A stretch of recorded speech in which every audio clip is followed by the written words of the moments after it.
let me just go over the story of how I learned and how I taught myself how to do all these things. I started off as a technician a few years ago, and I was 19 for automotive technology. Unfortunately, things didn't pan out for a few years, so I went into sales, made my money, did what I had to do, then finally got a job with Midas. Now, when I was working with Midas, things were fine. I was working under, luckily, one of the best technicians I'd ever met, and he taught me everything I needed to know as far as the mechanic side.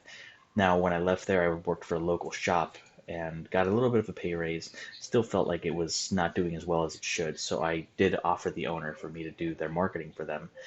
Seeing as how at the same time I was also building karaoke shows and DJ shows, and I had a pretty big following on that side.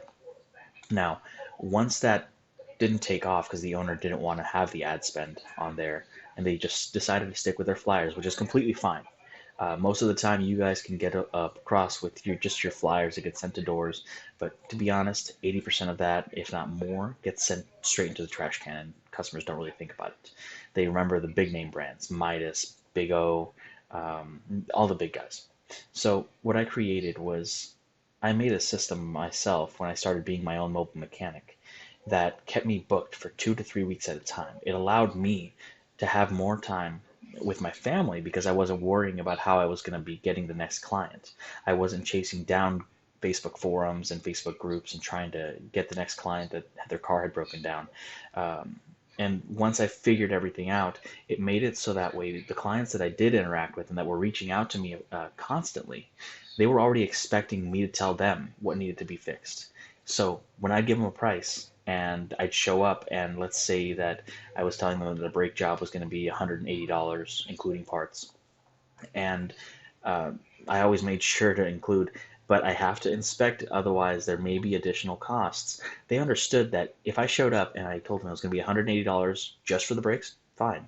But also, if I inspected the brake system, found that a caliper was loose or rusted up and just was not functioning at 100%, then the price was going to go up. And they were okay with it right off the bat.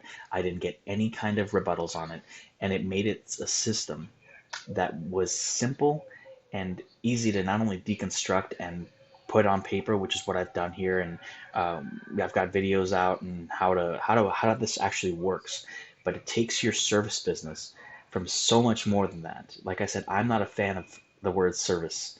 I'm not a fan of the service industry name that they've given because it puts a customer in the mindset that they're always right. And let's be honest, we know that that's not true. We may want to tell them that yes, it's simple for us to say, yeah, you know what, you're right, we'll fix this for you.